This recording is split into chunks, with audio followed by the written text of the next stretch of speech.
Bueno, yo creo que en aras al cumplimiento de los horarios y a la puntualidad de ustedes que han estado muy atentos a nuestra invitación, pues estamos retomando en Vitros estas actividades que hicimos con bastante frecuencia hace unos años y no hemos vuelto a hacer unos webinars, pero yo creo que han pasado muchas cosas en la industria fiduciaria y es necesario como volver otra vez a retomar ese tipo de actividades. Tal vez el tema de la pandemia nos generaba mucha interacción a través de este tipo de canales. Ya empiezan otra vez a ver personas trabajando de planta en las oficinas y ese tipo de eventos como que pierden un poco de fuerza, pero sin embargo creemos que es un buen mecanismo para compartir conocimiento, compartir ideas y pues también explicarle a muchas personas cómo nosotros vemos el negocio fiduciario. Entonces, hoy tenemos la crisis en la fiducia inmobiliaria, mito o realidad. Tenemos un invitado especial que es el doctor Gabriel Medina. Ya ahorita les hago una pequeña presentación de Gabriel. Pero bueno, primero quería como rápidamente recordar qué hacemos nosotros aquí en Bitrust. Nosotros pues somos una empresa colombiana de consultoría dedicada básicamente a productos para el sector fiduciario. Nosotros tenemos varias líneas de negocio, ¿sí? La primera es formación y capacitación. Tenemos también una línea de consultoría y tenemos también una línea de tecnología, ¿sí? En la parte de formación, pues tenemos diferentes temas, como congresos. Ahorita tenemos una modalidad de microcongresos donde las personas pueden vivir experiencias, las personas de las empresas pueden vivir experiencias como si estuvieran en un congreso, ¿sí? También tenemos la parte de consultoría donde hacemos revisiones de contratos, hacemos revisiones de negocios, hacemos revisiones de productos. Entonces, pues atendemos, digamos, a la industria fiduciaria en diferentes tipos de cosas que ellos requieran. Y por último, nuestra última vertical de negocios es la parte de tecnología, donde somos representantes, digamos, de un aplicativo core de negocio que se llama Clientix para el sector fiduciario. Entonces, digamos, somos una empresa integral en el desarrollo del negocio fiduciario en general. Bueno, para hoy tenemos entonces al doctor Gabriel Medina. Gabriel Medina, pues tengo el gusto de conocerlo durante hace ya varios años.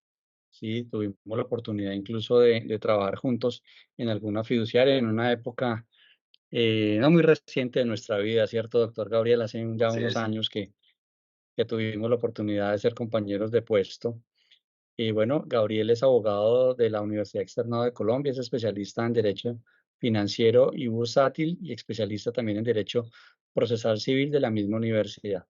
Egresado de Southwest Institute de la Universidad de Texas, donde estudió eh, Derecho, Negocios Internacionales. Es miembro del Colegio de Abogados Comercialistas y del Instituto Colombiano de Derecho Procesal y fue miembro de los comités jurídicos de Fedelicing y de Asociación de Fiduciarios. Es árbitro inscrito en varias cámaras de comercio de Colombia y pues ha trabajado o trabajó durante mucho tiempo en el sector fiduciario, en fiduciarios como Fiduciaria de Occidente, Fiduagraria, City Trust y Helm Fiduciario. Ha sido docente en la asignatura de contratos bancarios y negocios fiduciarios de la Universidad Sergio Arboleda y durante más de 15 años pues ha desarrollado esa parte académica y actualmente es socio de la firma Medina Estudio Legal. Entonces, pues Gabriel tiene una amplia experiencia, como ven, en el negocio fiduciario, pero también una experiencia desde el lado, digamos, del litigio, siendo asesor de fiduciarios o a veces asesor de clientes que están buscando pues un abogado que les ayude en sus problemas con fiduciarios. Entonces, pues tiene como ese conocimiento amplio de lado y lado, que es bien importante, porque lo que nosotros buscamos con estas reuniones es que nos puedan personas como Gabriel contar, digamos, su experiencia, cómo, pues, qué es lo que está pasando de acuerdo a cómo él ve el negocio fiduciario inmobiliario y cómo se ha ido desarrollando. Entonces, yo creo que esto enriquece mucho, digamos, para todas las personas que, que manejan pues el negocio fiduciario y en particular el negocio inmobiliario. Entonces, un poco como antes de empezar de hablar con Gabriel, yo quisiera como hacer un pequeño resumen para los que no conocen el negocio fiduciario colombiano, ¿cierto? Aquí van a haber personas en este webinar o hay inscritos personas, muchas de Colombia, pero también hay de otros países como México, Dominicana, Paraguay, Panamá, donde el negocio inmobiliario pues también ha ido, digamos, en crecimiento y de la mano del negocio inmobiliario también ha ido el negocio fiduciario creciendo. Entonces, pues nosotros llevamos ya una historia de más de 23 años. El negocio inmobiliario en Colombia empezó a desarrollarse de manera fuerte como a finales de los años 90, ¿cierto? Y pues ha sido casi siempre un sector en crecimiento. Incluso justamente durante el año de pandemia fue donde más unidades inmobiliarias se vendieron, ¿sí? Eh, Ahora, en este año, pues ha ido decreciendo por muchas razones que ahora vamos a ver, digamos, qué afecta, digamos, a esta industria, pues de la industria inmobiliaria y por ende la industria fiduciaria. ¿Sí? Esta madurez, digamos, del sector inmobiliario no solo ha llevado a que las fiduciarias crezcan, sino también de la mano de las fiduciarias ha ido aprendiendo los diferentes actores que están alrededor del negocio inmobiliario y del negocio financiero. Es decir, la superintendencia, en el caso colombiano, la superintendencia financiera también ha ido, digamos, aprendiendo del negocio inmobiliario y ha ido regulando muchas de las actuaciones del fiduciario en cuanto al negocio inmobiliario. Naturalmente, los constructores también han ido aprendiendo e incluso hay muchos constructores que casi que saben más de fiducia que los mismos fiduciarios. Naturalmente, los bancos financiadores han ido aprendiendo mucho además de prestar dinero, digamos, a los proyectos inmobiliarios, también sobre fiducia, digamos, y la importancia de cómo debe ir de la mano la parte del financiador con la parte del desarrollo fiduciario. Naturalmente, los compradores han ido aprendiendo y cada vez más, digamos, el comprador que se acerca a una sala de ventas, pues pide que haya fiducia o le gusta más, digamos, que haya fiducia porque pues siente esa tranquilidad que el fiduciario genera.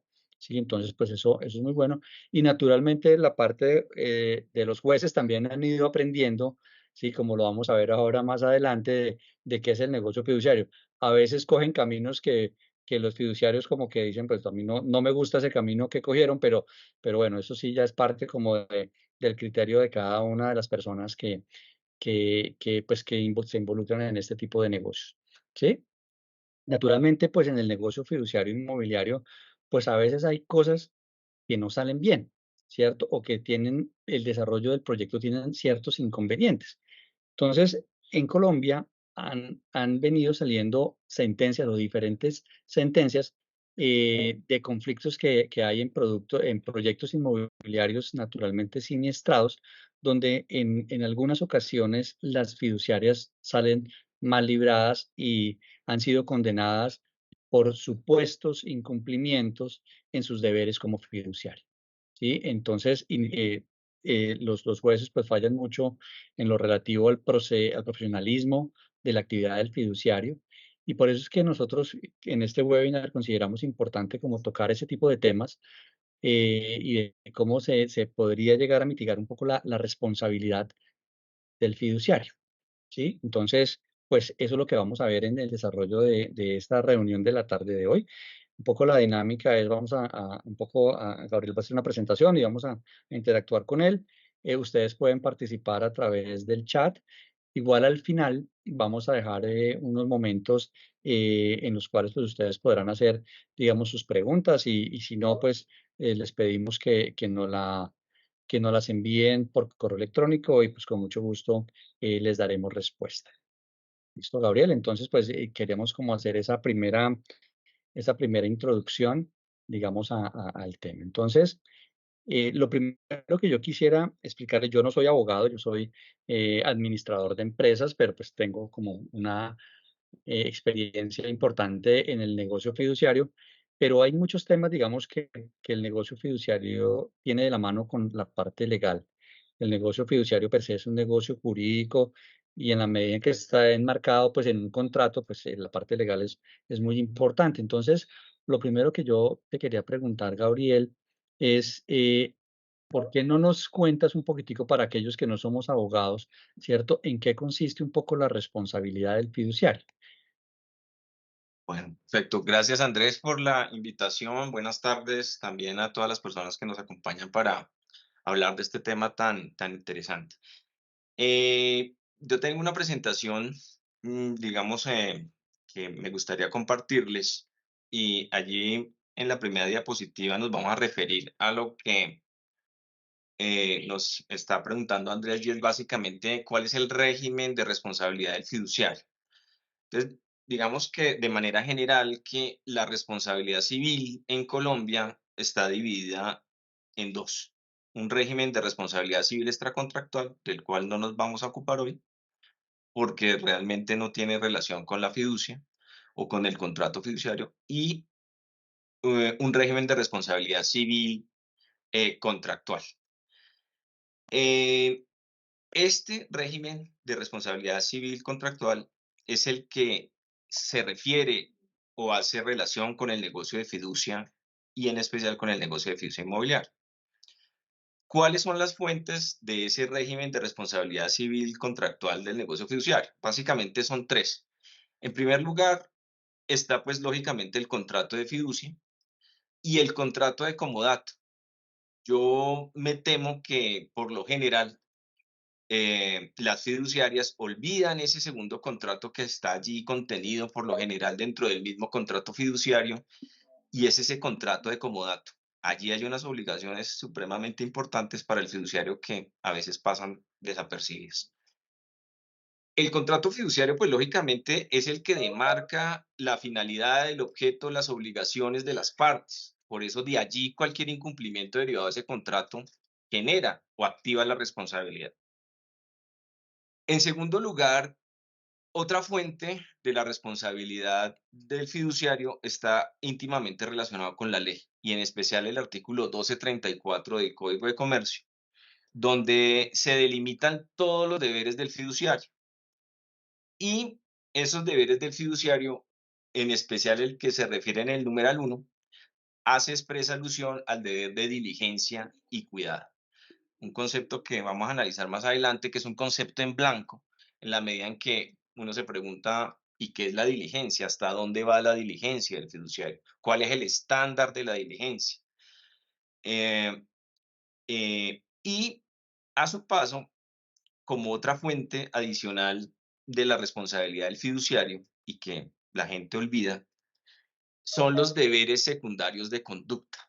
Esos deberes secundarios de conducta están contenidos en todo el ordenamiento jurídico colombiano y hacen alusión básicamente al deber de información, al deber de asesoría, al deber de corrección, y esos deberes son los que últimamente la jurisprudencia ha venido enrostrándole a las entidades fiduciarias que incumplen su compromiso fiduciario.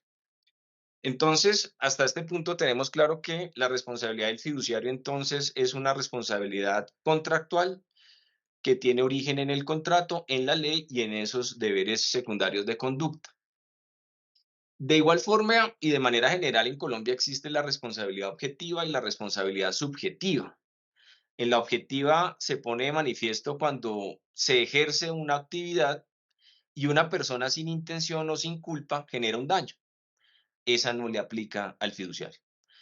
En cambio, la responsabilidad subjetiva es la que recae en las personas y a ellos se les imputa una culpabilidad, es decir, la responsabilidad subjetiva tiene como fundamento la culpabilidad, la negligencia, la impericia y el dolo. Es decir, que la responsabilidad del fiduciario es contractual y subjetiva. Aquí es importante hacer una mención y es un conflicto que existe actualmente entre la doctrina y la jurisprudencia.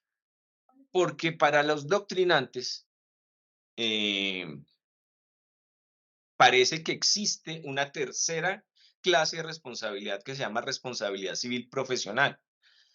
Ellos, los doctrinantes, mencionan que esa responsabilidad no existe, el profesionalismo no existe. Y sencillamente no existe porque el Código de Comercio en su artículo 20 dice que todos los comerciantes se entienden que son profesionales. Así como el constructor es profesional, el fiduciario también. Entonces, ese concepto vacío de responsabilidad civil profesional como una tercera subclase de responsabilidad civil no existe.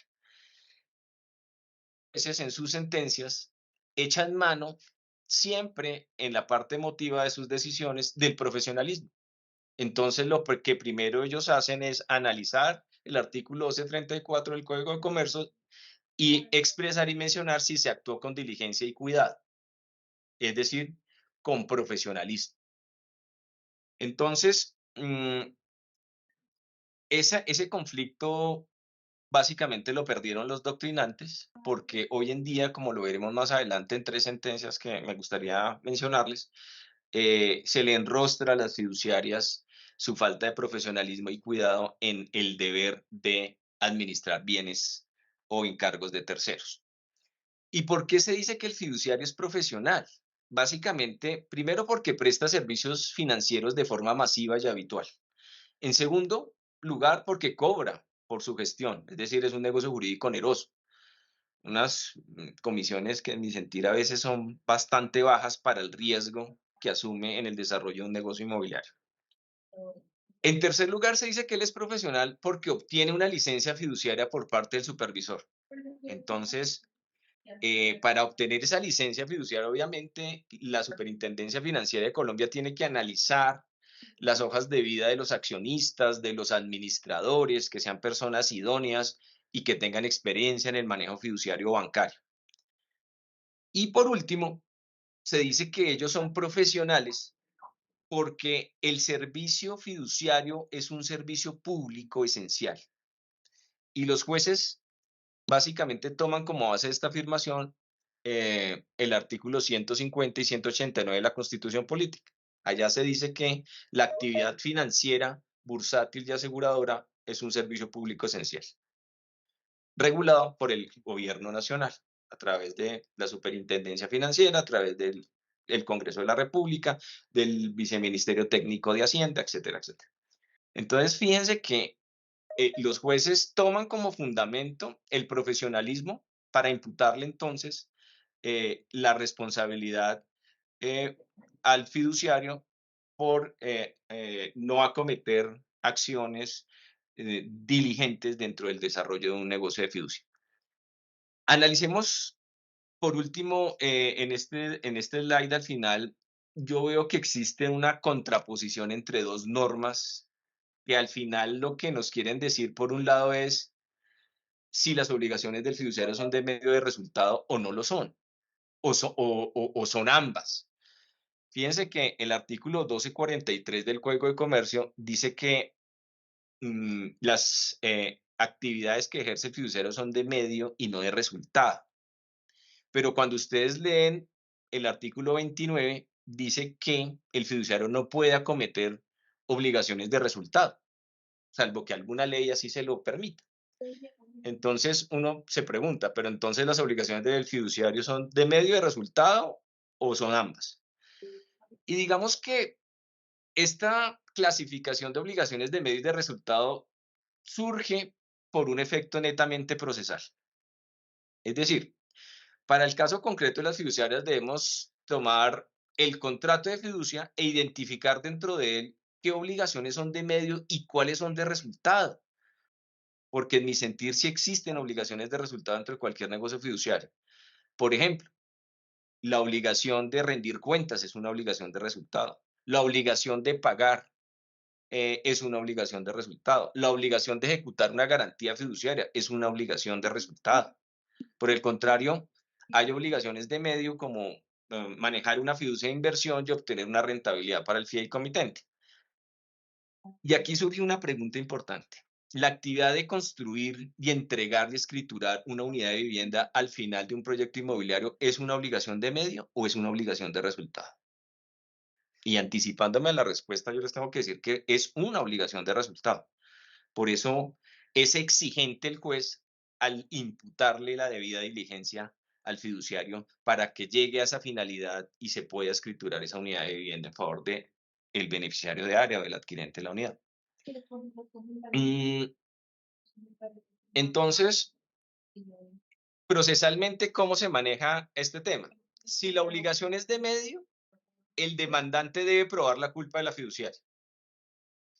En cambio, si la obligación es de resultado, se presume la culpa de la fiduciaria. Es decir, que ésta debe demostrar la diligencia que tuvo o probar una eximente de responsabilidad.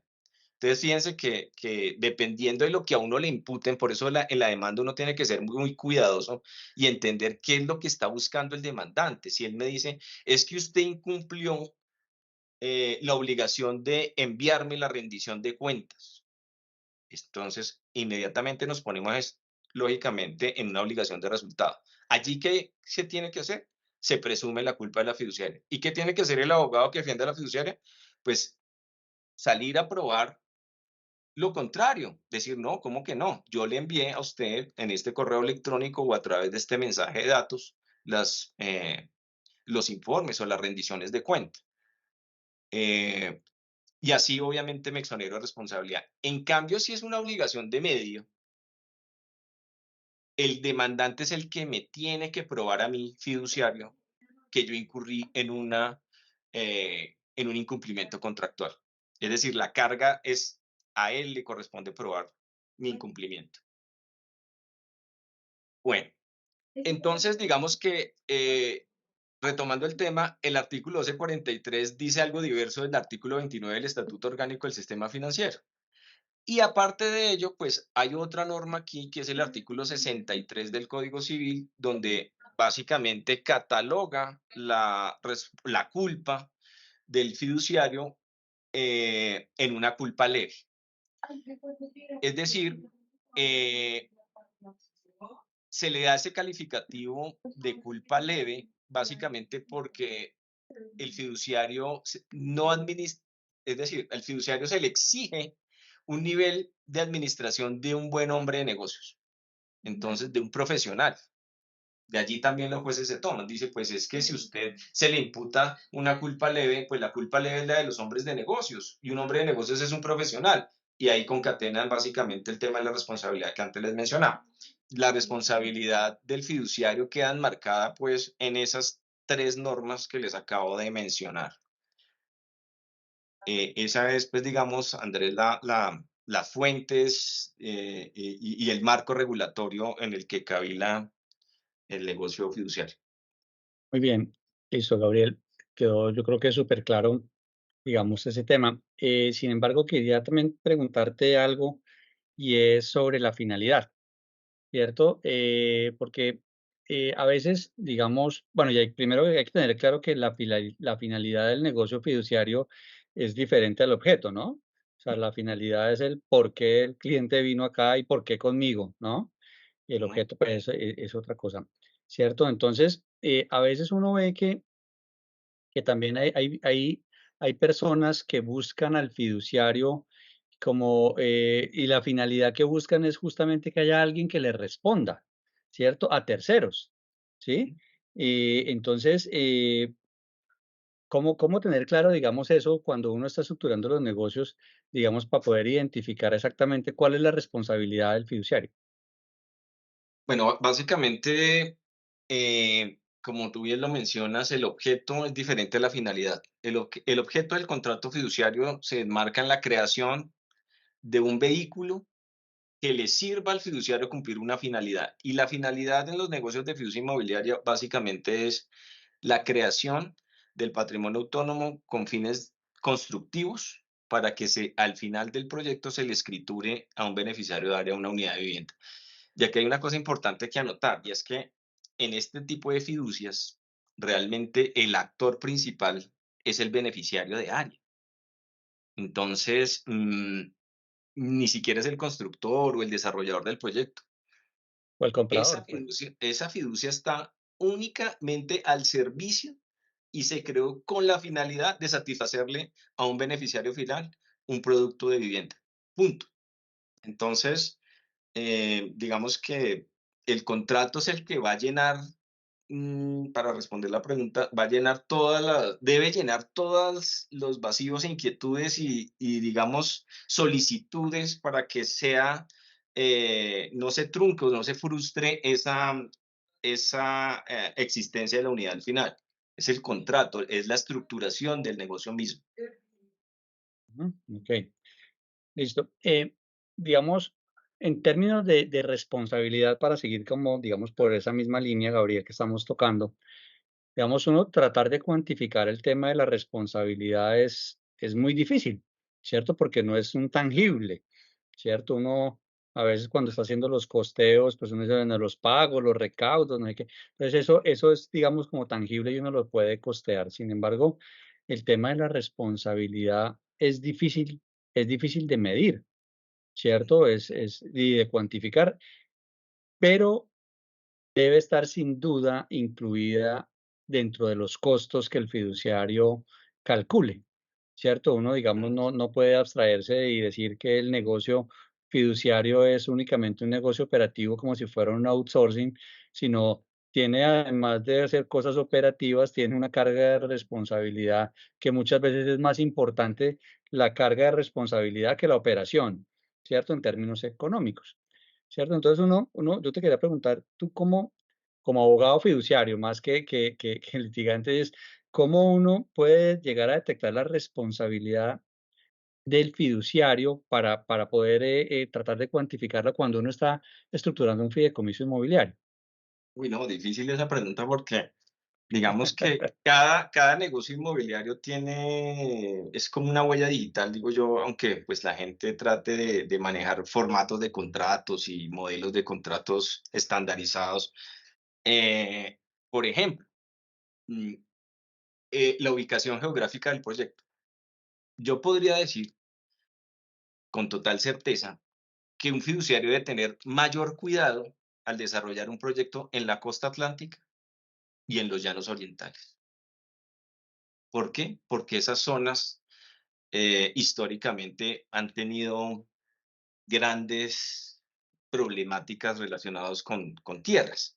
Entonces, si yo voy a administrar un negocio fiduciario en alguna de estas dos poblaciones o departamentos, pues obviamente la carga de costeo de riesgo va a ser mucho más alta. Por ejemplo, en el tema de tradición de los inmuebles, titulación de tierras. eh, Vamos a hablar más adelante de otro tema. ¿Qué pasa si se siniestra un proyecto inmobiliario en alguna de esas zonas? Obviamente, si se abandona el inmueble, eh, pues ese inmueble va a ser objeto de poseedores o van a sustraer el material de construcción que quedó allí, etcétera, etcétera. Entonces, costear responsabilidades es muy difícil, pero digamos que de manera general a mí me parece que las comisiones fiduciarias que se cobran en desarrollo y ejecución de un proyecto inmobiliario son bastante pírricas en, en relación al riesgo tan alto que tiene que manejar el fiduciario en la ejecución de un negocio de este tipo. Difícil la respuesta, Andrés, pero pues digamos que hay muchos elementos que le podrían dar al comercial una luz para poder cuantificar su negocio fiduciario a partir del riesgo. Sí, Claro. totalmente de acuerdo. Sí, digamos, no es fácil, pero digamos sí se tiene que tener en cuenta definitivamente el tema de la responsabilidad dentro del análisis de costos, ¿no? Claro, por ejemplo, otro elemento que a uno le indicaría alto nivel de responsabilidad es saber la calidad del constructor. ¿Quién es el constructor? ¿Qué experiencia ha tenido? ¿Cuántos proyectos ha desarrollado? ¿Con qué fiduciarias ha trabajado? ¿Con qué bancos ha tenido financiamiento? Etcétera, etcétera. Entonces, digamos, ese es otro presupuesto que la fiduciaria también debería valorar con bastante cuidado. Bueno, y a tu criterio, ¿qué cosas la fiduciaria, digamos, debería no asumir? ¿Cierto? Porque pues no todos los negocios a uno le gustan y no todos los negocios se hacen, pero uno qué señales de alerta o qué cosas debería el fiduciario no asumir para no asumir más responsabilidad, valga la redundancia. Uy, yo creo que el fiduciario no debe. Hay un órgano que para mí realmente no sirve para absolutamente nada y está casi en todos los negocios fiduciarios y es el famoso comité fiduciario. El comité fiduciario es un órgano que no le aporta a la ejecución del negocio. Por lo general, casi nunca se ejecutan. Cuando hay litigios en relación a un negocio fiduciario, pues uno le pregunta a la entidad, ¿tiene las actas del comité fiduciario? ¿Qué han definido allí? ¿Qué decisiones se tomaron? No, nunca se ha reunido el comité para nada. Entonces, ese órgano lo que hace es quitarle velocidad de ejecución al negocio. Eh, digamos que yo no lo haría. Sería una recomendación de. Pero yo, bueno, a ellos, digamos, tendría como una cosa, yo pienso un poco diferente tal vez en ese punto, Gabriel, particular del comité, en la medida Ujú, en que yo creo que el comité fiduciario muchas veces es un órgano donde hay muchas personas, digamos, involucradas y es bueno también para la fiduciaria dejar a veces como dice uno, sus picos y plantes en un comité, tratando de tal vez documentar y salvar responsabilidades, ¿no crees? sí, digamos que yo lo veo útil o lo he visto útil, básicamente en la administración de subsidios de vivienda, donde interactúan, además me parece súper válido en ese escenario porque hay entidades del Estado y obviamente allí se toman decisiones por los ordenadores del gasto. Y ahí me parece útil. Y ahí son juiciosos. Yo he visto en ese tipo de fiducias de subsidios de vivienda que se llevan, las reuniones se cumplen, hay un manual de funciones, incluso que regula ese tipo de órganos. Pero ya en los proyectos privados, por decirlo de alguna manera, o los comunes y corrientes, cuando hay un fideicomitente aportante o hay un fideicomitente desarrollador, un fideicomitente constructor, y el proyecto empieza a ir mal. Obviamente la fiduciaria quiere que ese sea el escenario ideal para tomar decisiones en conjunto, pero ya cuando el proyecto se está siniestrando, esos comités no sirven para absolutamente nada. Es más, ni siquiera van. Uno los cita y no llegan. Entonces, digamos que el fiduciario se queda ahí como sin poder tomar decisiones. Entonces, por ese lado yo veo que no tiene mucha utilidad. Y además, ya dentro del litigio, el juez siempre pregunta, bueno, ¿y este órgano que ustedes crearon aquí, qué decisiones tomó o qué analizaron allí? Y pues el representante legal de la fiduciaria lamentablemente tiene que decir, no, yo nunca se reunió, pero usted lo citó. No, yo no lo volví a citar, porque pues como no vienen, entonces ahí realmente lo que se está echando es un lastre encima porque el juez dice, pero crea un órgano y usted, que es el secretario, ni siquiera los puede constreñir para que vengan. No, no puedo. Entonces, no sé, se echa como una carga de responsabilidad de resultado de hacer un comité fiduciario que a la final no funcionó. Esa es una de las situaciones que yo no haría. ¿Qué otra situación yo no haría como fiduciario? Bueno, digamos que yo he identificado más, son como, mm, qué causas han llevado a que el negocio fiduciario se vuelva un poco más complejo. eh, y también quisiera plantearles también qué mejoras se podrían tener en relación a esa figura fiduciaria tan necesaria. Creo que tú tienes en la presentación eh, sobre ese tema. Sí, Voy a compartir la pantalla para que ese tema que creo que es importantísimo, digamos, las dificultades que se generan en la fiducia inmobiliaria. Naturalmente, hay algunas dificultades que se generan pues por causas externas, donde el fiduciario pues no tiene, decimos aquí en Colombia, velas en el entierro, sino que se dan, ¿cierto? Y hay correcto. cosas que, digamos, uno a veces ve, pues, que pasan, que sí tiene, digamos, que ver, ¿no? Entonces, si quieres, Gabriel, eh, que no nos presentas estas, pues, como tú ves estas Dificultades. dificultades de la fiducia inmobiliaria. Bueno, perfecto, Andrés. No, básicamente pues hemos identificado que existen unas dificultades externas que, como bien lo dice Andrés, son temas, digamos, de macroeconomía, pero que indudablemente terminan revirtiendo en el negocio fiduciario y en la industria de la construcción, como lo son la coyuntura actual de la economía inflacionaria que actualmente tenemos. Y esa economía altamente inflacionaria lo que hace es que se aumenta el valor de la vivienda y obviamente eso afecta el presupuesto de obra de los constructores. Esa economía inflacionaria obviamente altera las tasas de interés de los créditos de vivienda y afecta obviamente al beneficiario. Muchos de esos beneficiarios, pues lógicamente están apalancándose en créditos de leasing o de vivienda para pagar su cuota inicial incluso, que termina siendo recaudada por un mecanismo de encargo fiduciario de preventas. Esa economía inflacionaria afecta sin duda el valor de los materiales de construcción, la materia prima, que obviamente repercute, vuelvo y reitero, en el presupuesto de obra. Y también esa economía inflacionaria aumentó el valor de la tierra. Hoy en día conseguir un lote para desarrollarlo genera mm, bastante onerosidad para el pago de esa tierra. Aparte de eso, pues hay una desfinanciación del programa Mi Casa Ya, que esos subsidios de vivienda, todo administrado por el Ministerio de Vivienda y digamos que esa desfinanciación va a generar una ralentización de la industria y obviamente va a terminar fracturando en el segundo semestre, calculo yo, a muchos proyectos inmobiliarios que están en curso porque no hay plata para seguirlos financiando, no hay plata para atender subsidios de vivienda. Hay un déficit de más de 50.000 millones de pesos según Camacol para poder irrigar de recursos a ese programa.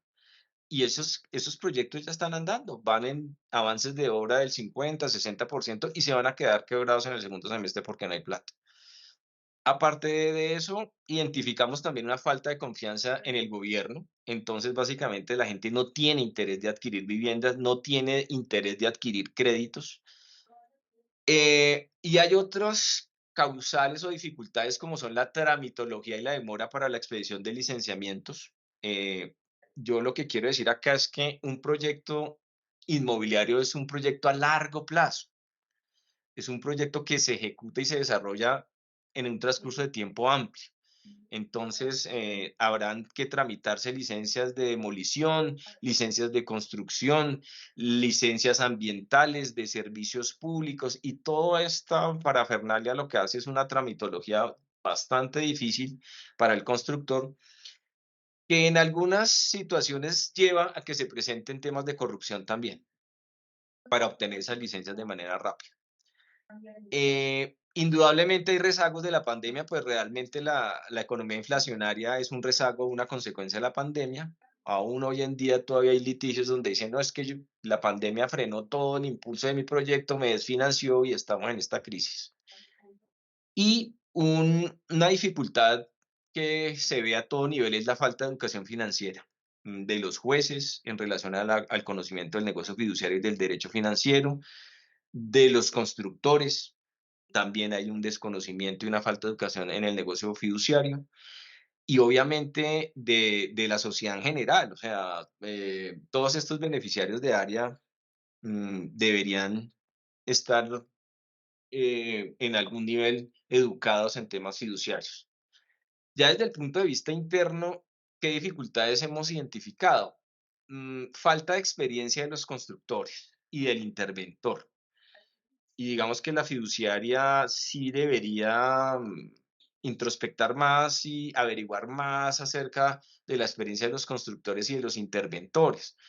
Hoy en día en Colombia cualquiera es constructor, solamente basta ir a la Cámara de Comercio, crear una sociedad con 5 millones de pesos y decir que es constructor y ya tiene acceso pues a hacer un negocio inmobiliario. ¿Eso qué conlleva? A una segunda dificultad y es que esos constructores por lo general tienen una falencia de solvencia económica y ellos simplemente quieren que se les aporte la tierra y financiarse con las preventas y usar el vehículo fiduciario para obtener un crédito constructor y al final obtener una utilidad. Y creo que esa no debería ser la orientación de un constructor, o sea, crear una sociedad por proyecto realmente me parece que es una mala práctica. Otra dificultad es la falla en la elaboración del presupuesto de obra. Uno ve en los litigios, pues básicamente los presupuestos, y la verdad son bastante incipientes. Esa estructura de costos directos, indirectos, costos financieros, realmente deja mucho que desear y denota obviamente la inexperiencia del constructor. Aparte de eso, acuérdense que este negocio de fiducia inmobiliaria tiene una dificultad muy compleja desde el punto de vista jurídico, porque existe una multiplicidad de contratos dentro de la estructura del negocio. Y esto nos va a llevar a un tema que los jueces han identificado como la coligación negocial, que es totalmente es perjudicial para el negocio fiduciario de esta tipología. ¿Y por qué? Básicamente porque dentro de una estructura como esta hay una promesa de venta, hay una fiducia de parqueo, que luego se transforma en inmobiliaria completa, hay un encargo fiduciario de preventas, hay unas cartas de instrucción por parte de los adquirentes para consignar en ese encargo fiduciario de preventas, hay promesas de venta de unidades, eso desde el punto de vista estructural del negocio, pero hacia atrás o internamente también hay una serie de negocios jurídicos como son el contrato de obra, el contrato de diseños, etcétera, etcétera. Entonces, los jueces han dicho, oiga, el vehículo fiduciario tiene íntima relación con todos esos negocios jurídicos. Y por eso la importancia de explicarles un poco lo de las sentencias, que más adelante, si hay tiempo, las vemos, porque allí básicamente lo que le están diciendo los jueces, aquí hay una coligación negocial y por eso usted responde, así no haya firmado una promesa de venta como promitente vendedor, señor fiduciario.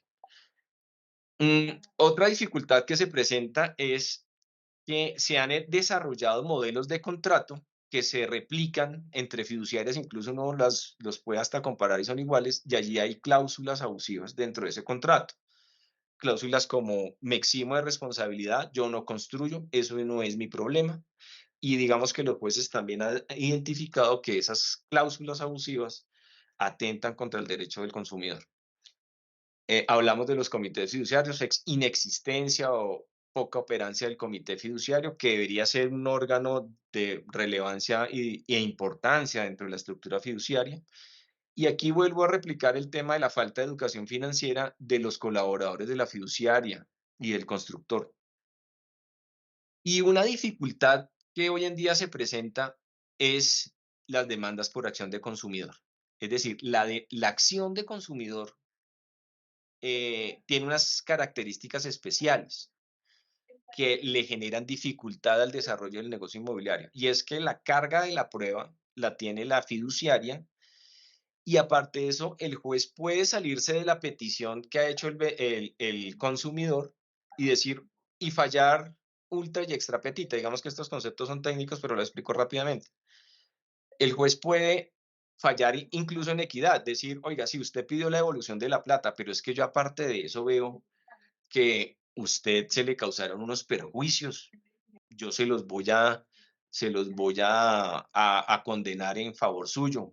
Incluso usted sufrió moralmente una pérdida, también la fiduciaria debe pagar eso. Entonces, digamos que la acción de consumidor se convirtió en la herramienta que dificulta a la fiducia inmobiliaria en temas litigiosos. ¿Por qué? Por las razones que expliqué básicamente.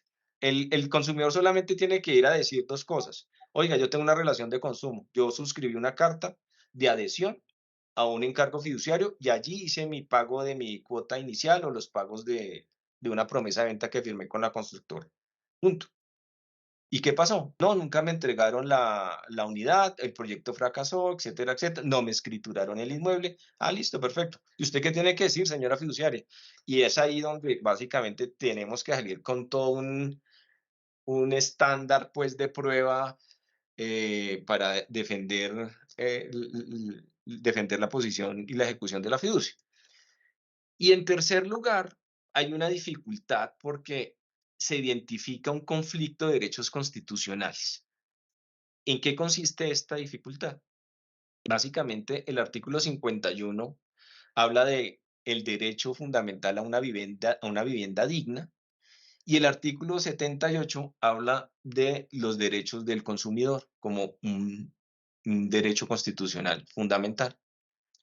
Y eso entra en contraposición con el artículo 334, que es la ejecución de la libre empresa en Colombia, la libre empresa de construcción, la libre empresa fiduciaria. Entonces, cuando el juez tiene que hacer ese análisis, pues obviamente va a decir la vivienda digna y el derecho al consumidor prima sobre los derechos de la ejecución de la libre empresa. Entonces, eso también ha generado dificultad para la prosperidad del negocio. Y yo, digamos, con lo que tú dices, yo creo que hay varias cosas ahí que sé que las fiduciarias han trabajado mucho y es en identificar, digamos, la experiencia y las calidades de los constructores, ¿cierto? Pero particularmente creo que además de eso, eso usualmente pasa en la primera fase cuando el cliente está sentado buscando a la fiduciaria y no sé qué. Bueno, pero con posterioridad, digamos, hace falta ese seguimiento al cliente, ¿cierto? A cómo el constructor va desarrollando sus proyectos, porque pues puede tener un proyecto por acá o otro por allá y pues uno no sabe qué tantos negocios tenga él, ¿sí? Y puede ser que hayan otros que estén en problemas. Entonces, digamos, ese seguimiento posterior ya en la operación, pues es importante. Y otra cosa que a mí siempre me ha parecido importante para este tipo de negocios es que bueno, varias. Una es hacerle seguimiento real a la obra, ¿cierto? Si bien el fiduciario, pues no es un constructor, las personas que manejen ese tipo de fideicomisos sí tienen que entender del negocio constructivo, ¿cierto? Tú ahorita hablabas de fallas en el presupuesto, entonces la persona que opera el fideicomiso tiene que entender que es un presupuesto de obra, los costos directos, los costos indirectos, más o menos cuánto cuesta una unidad, cuál es el costo por unidad, ¿sí? Y saber cuándo se escritura y manejar muy bien la cartera y manejar, digamos, como si fuera un constructor inmobiliario. De esas mismas calidades debería ser el conocimiento del fiduciario que opera ese tipo de fideicomisos. Y vale la pena también ir a ver la obra.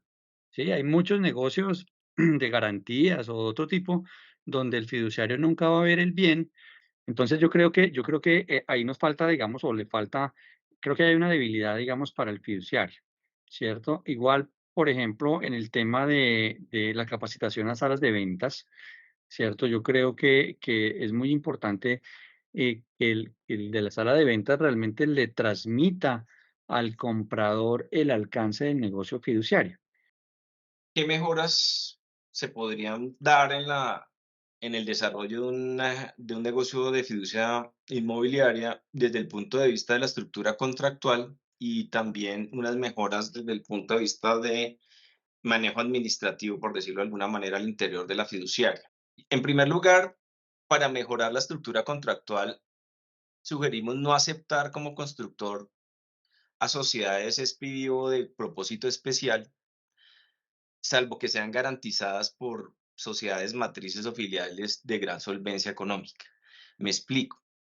Muchos proyectos inmobiliarios en Colombia se crean básicamente o únicamente con el propósito de desarrollar un proyecto en específico. Una vez terminado el proyecto, se liquida esa sociedad. Entonces, digamos que en Colombia es válido y es legal crear sociedades de propósito especial, pero en la industria de la construcción yo creo que si no tienen un garante detrás, no es aconsejable entrar en esa estructura.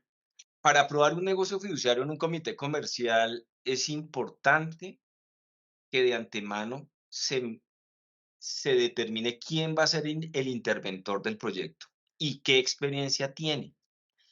Por lo general, lo que sucede es que esa designación del interventor viene a posteriori, ya una vez se ha cumplido el punto de equilibrio y inicia la etapa operativa de construcción del proyecto. Yo creo que eso hay que amarrarlo desde antes, porque obviamente la gestión del interventor es clave y es un apoyo importantísimo para el fiduciario.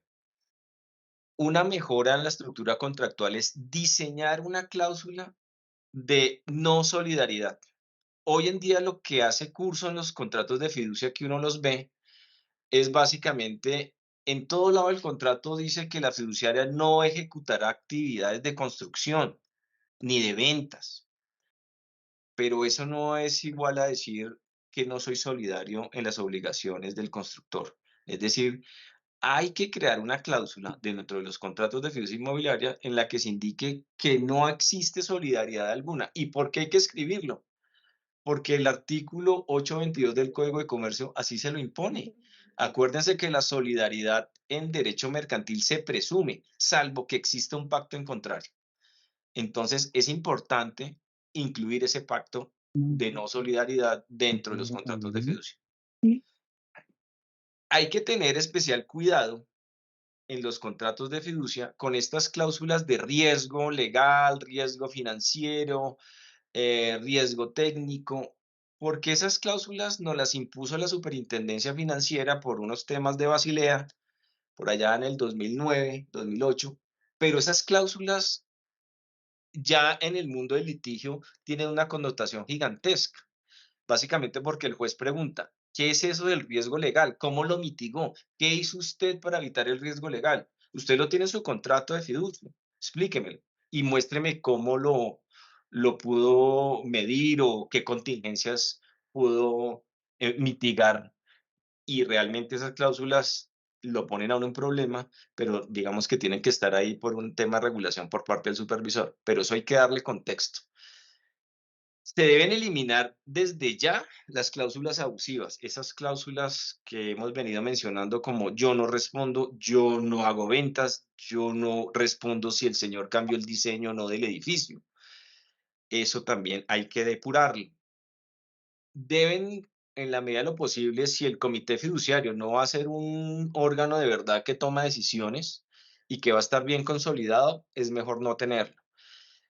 Esta que voy a mencionar a continuación es muy importante. Deben elaborar un acta de liquidación del encargo fiduciario de preventas. Hoy en día lo que hacen las fiduciarias es que se cumple el punto de equilibrio o se llega pues a las condiciones de pago, giran los recursos y envían únicamente la rendición final de cuentas. Y eso nos genera a los litigantes un problema grande porque no podemos defender el tema de coligación negocial de la que les hablaba anteriormente, porque si existe un acta de liquidación, uno lo que le va a decir al juez es que ese negocio se terminó y se cumplió su finalidad exitosamente. Se llegó al punto de equilibrio y obviamente se liberaron los recursos. Es importante hacer un acta de liquidación de ese encargo fiduciario de preventas. Mm, es importante dentro de la ejecución del negocio fiduciario tener en cuenta las alertas del interventor. Cuando el interventor llega a la fiduciaria con un informe diciéndole o evidenciando que hay un retraso en la obra, hay que tomar medidas por parte de la fiduciaria de manera urgente.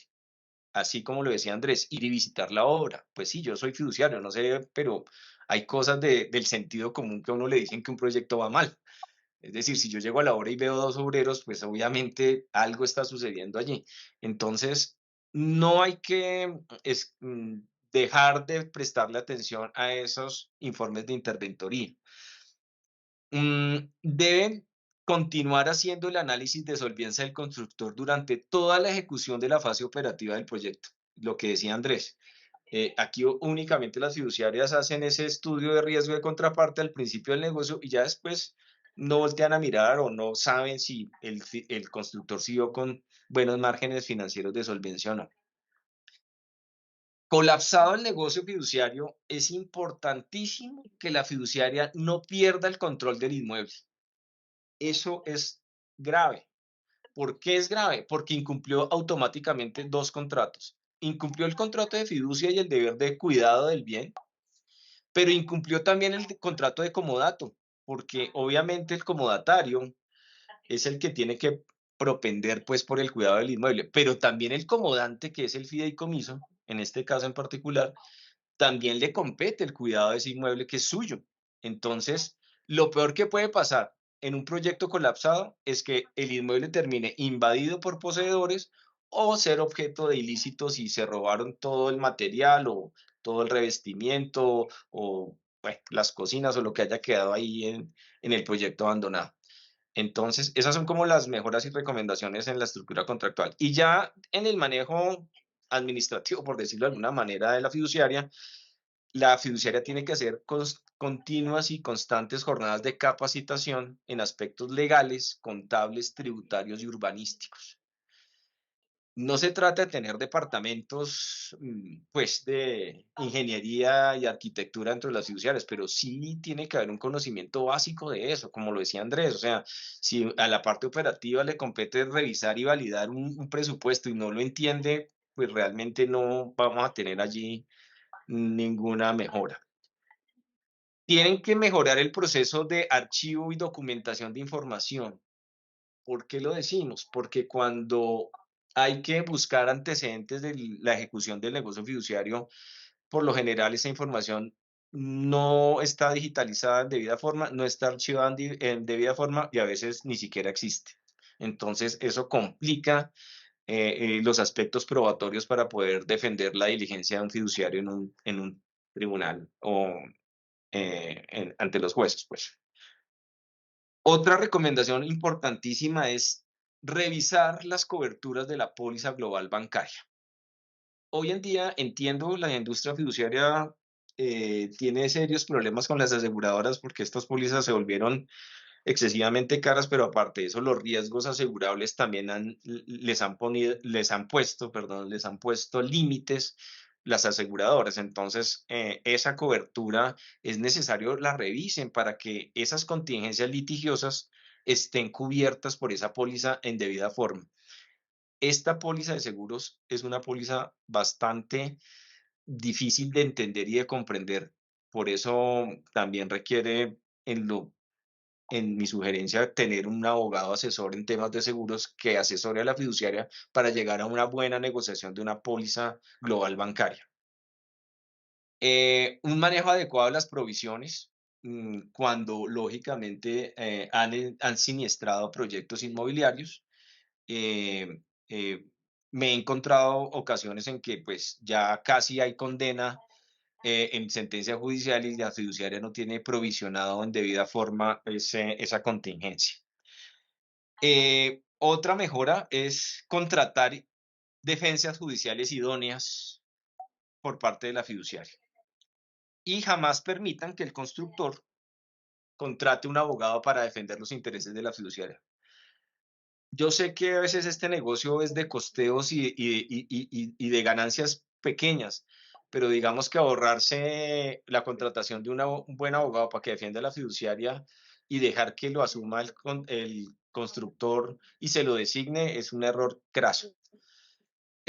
Obviamente hay que trabajar en equipo entre las áreas comercial, legal y de operaciones, porque cuando estallan estos problemas, básicamente lo que uno encuentra allí es cada área se quiere salir por la tangente y echarle la culpa al área comercial o al área de operaciones o a la legal, etcétera, etcétera. Entonces, digamos que hay que unificarse y trabajar en equipo para poder facilitarle el trabajo a quien representa los intereses de la entidad.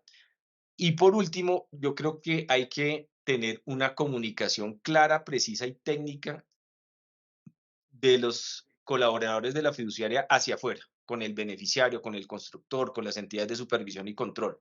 Uno ve comunicaciones bastante mal redactadas, bastante antitécnicas, que lo que hacen es confundir y de paso, obviamente, enterrar la estrategia de defensa de la fiduciaria por estar mal redactada, por decir lo que no debía decir o decirlo de manera antitécnica. Entonces, digamos que esas son como las mejoras que nosotros vemos e identificamos para este tipo de estructuras. Atreverme a dar unas conclusiones pues de la fiducia inmobiliaria y su dificultad hoy día. Y la primera conclusión a la que yo llego es que realmente la industria fiduciaria necesita una regulación urgente de la responsabilidad en esta clase de tipología de negocio, ya que el deber de diligencia y cuidado, tal y como está plasmado en el artículo 1234, no tiene límites. Y yo creo que la regulación que se debe redactar al respecto debe fijar un rango de tolerancia. Es decir, hasta dónde se entiende que soy diligente o cuándo no lo soy como fiduciario. Pero hoy en día lo que le están achacando a la fiduciaria por el artículo 1234 numeral 1 es, usted si no hace o no acomete esto o lo otro, fue negligente. No tuvo cuidado en el desarrollo y la ejecución del negocio. Y eso hay que ponerle un límite. Entonces creo que se hace necesaria la expedición de una regulación en responsabilidad civil profesional del fiduciario. Mm, otro, otra conclusión a la que yo llego es que no existe tampoco un estándar de acreditación del punto de equilibrio, que es el punto álgido en todos los negocios de fiducia y en las sentencias. Simplemente los jueces están diciendo, señor fiduciario, usted, ¿cómo acredita el punto de equilibrio? Y básicamente el representante legal sale a decir que básicamente con una certificación que emitió el representante legal de la fiduciaria y su revisor fiscal, y se allegaron las licencias de construcción desde el punto de vista técnico, se vendieron 52% de apartamentos, con lo cual se cumplió el punto financiero, y que eso está acreditado en un papel. Y todos los jueces, sin excepción alguna, han tachado esa práctica como una no acreditación del punto de equilibrio. Entonces, ¿qué es lo que se necesita? Que esa regulación de la que falecemos hoy en día también nos diga o cree un estándar de acreditación del punto de equilibrio. ¿Cómo se acredita el punto de equilibrio? Ese es básicamente lo que tiene en conclusión ese punto. Se debe regular, otro punto, es la actividad de la construcción sobre planos, que es la que tiene toda esta falla. En Colombia no existe una regulación de construcción sobre proyectos sobre planos, proyectos inmobiliarios, y es urgente que exista. Entonces, fíjense que Colombia tiene el negocio fiduciario desde 1971. Ya llevamos más de 50 años con esta figura jurídica y nos jactamos en decir a la región de Latinoamérica que somos los más avanzados en regulación financiera y fiduciaria. Y vea todo lo que le estoy diciendo a manera de conclusión. No tenemos una regulación de responsabilidad civil de profesional del fiduciario, no tenemos estándares, una regulación que nos diga cuál es el estándar de acreditación del punto de equilibrio, no tenemos una regulación que nos diga cómo debemos manejarnos en un proyecto sobre planos. Entonces, eso hace que el negocio se dificulte. Otra conclusión a la que llego es que las actividades de construcción, entrega y construcción de una unidad inmobiliaria es una obligación de resultado, por lo cual se presume la culpa de la fiduciaria y del constructor. Entonces, eso, digamos que desde el punto de vista judicial lo debemos tener absolutamente claro. La coligación negocial de la que les hablaba no existe tampoco en la regulación colombiana. Esa coligación o esa figura jurídica de coligación negocial surge de un desarrollo jurisprudencial y también debe ser modulada. Es decir, debe existir una norma que nos diga, en este evento hay coligación negocial, en este evento no lo hay. ¿Cuáles son los presupuestos de existencia de una coligación? Hoy simplemente los jueces están diciendo promesa de venta, encargo. Mm, y por último, yo quisiera decir que, como conclusión, que hay un acto importantísimo dentro de la ejecución de un negocio fiduciario que se llama rendición de cuentas. Y ese acto perdió su valor probatorio dentro de la ejecución de un negocio. ¿Por qué perdió su valor y por qué decimos ello? Porque es que la rendición de cuentas es el momento a partir del cual el beneficiario de área y el constructor reciben la información y están de acuerdo con lo que allí se está diciendo y tiene un término adicional para que pueda controvertir o refutar esa rendición de cuentas, pero los jueces no le están dando ningún valor a ello. Siempre en los litigios uno dice, pero señor juez, se le rindió cuentas al beneficiario de área, se le rindió cuenta al constructor, nunca dijeron nada. Ahí está toda la ejecución del negocio fiduciario y el juez no le da ningún valor probatorio a esa rendición de cuentas. Grave hecho, porque para nosotros sí es fundamental ese instrumento. Me gustaría hablarles de 3 sentencias rápidamente que, pues, creo que les pueden dar algunas luces a los fiduciarios que están aquí sobre la tendencia o la línea jurisprudencial que ya está definida. Por eso es tan importante todo lo que hemos hablado, porque la línea jurisprudencial ya está delimitada, ya se definió por parte de los jueces. ¿Y cómo se definió? Básicamente, las reclamaciones más frecuentes son cláusulas abusivas dentro del contrato de fiducia, falta de verificación del punto de equilibrio y sus soportes, y falta de, de capacidad técnica del constructor. Entonces, digamos que bajo esos tres argumentos, siempre los jueces dijeron, hay coligación negocial, así usted, fiduciaria, no esté como vendedor dentro de una promesa de venta de una unidad inmobiliaria por la coligación y por haber recibido la plata del valor del precio, nos lleva básicamente a que usted tenga que responder solidariamente en desarrollo de esa ejecución del negocio. Mm, eh, Son básicamente, digamos, la sentencia, no sé si las podemos proyectar de pronto para que le tomen una foto los que están interesados en seguir esas tres sentencias, Andrés, si pudieras.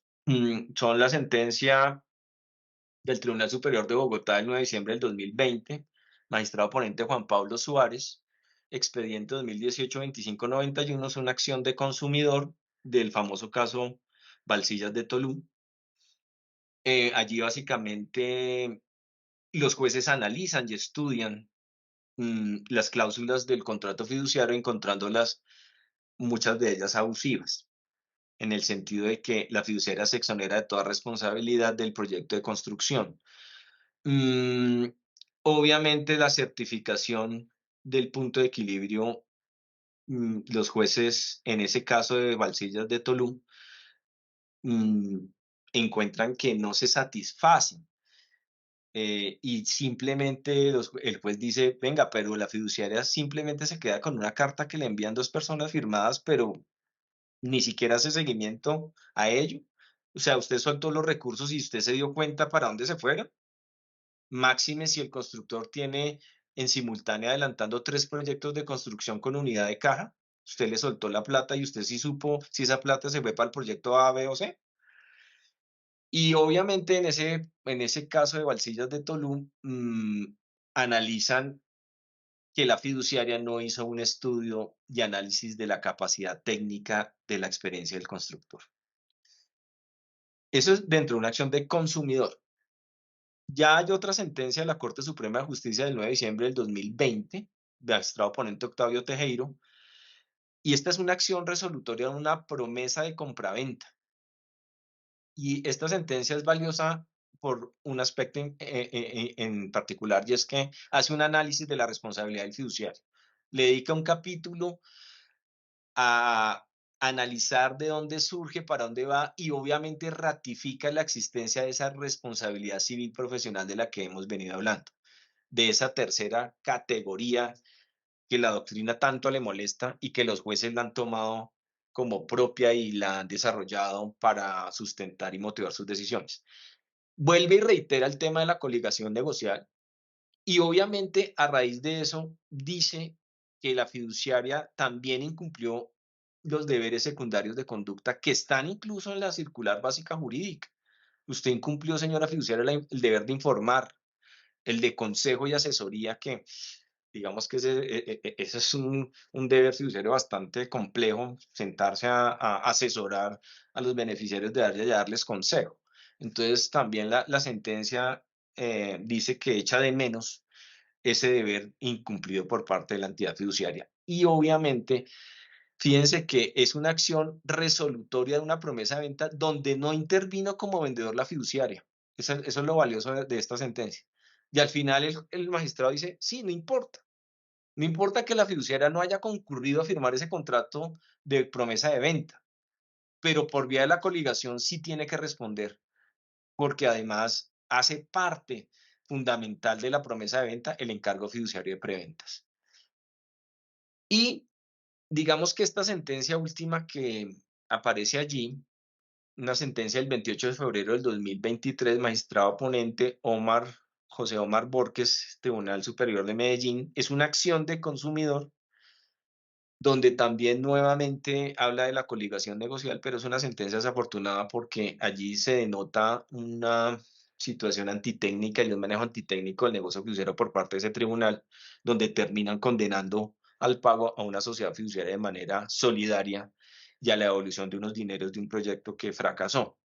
Entonces, digamos que estos tres antecedentes nos ilustran de manera clara cuál es la línea que está teniendo la jurisprudencia de la Corte Suprema de Justicia y que le está dando a los jueces de menor jerarquía como el tribunales y jueces civiles del circuito. Y obviamente a las superintendencias en desarrollo de sus funciones jurisdiccionales. Bueno, entonces hasta este punto, no sé Que si hay alguna pregunta, doctor Andrés. Y bueno, ahí están los datos nuestros, cualquier eh, solicitud de información, dudas, preguntas, con mucho gusto las vamos a atender. Muchas gracias por el tiempo y disculpen, me pasé 20 minutos, pero pues estos temas son apasionantes y realmente espero la comprensión. Muchas gracias y hasta una próxima oportunidad.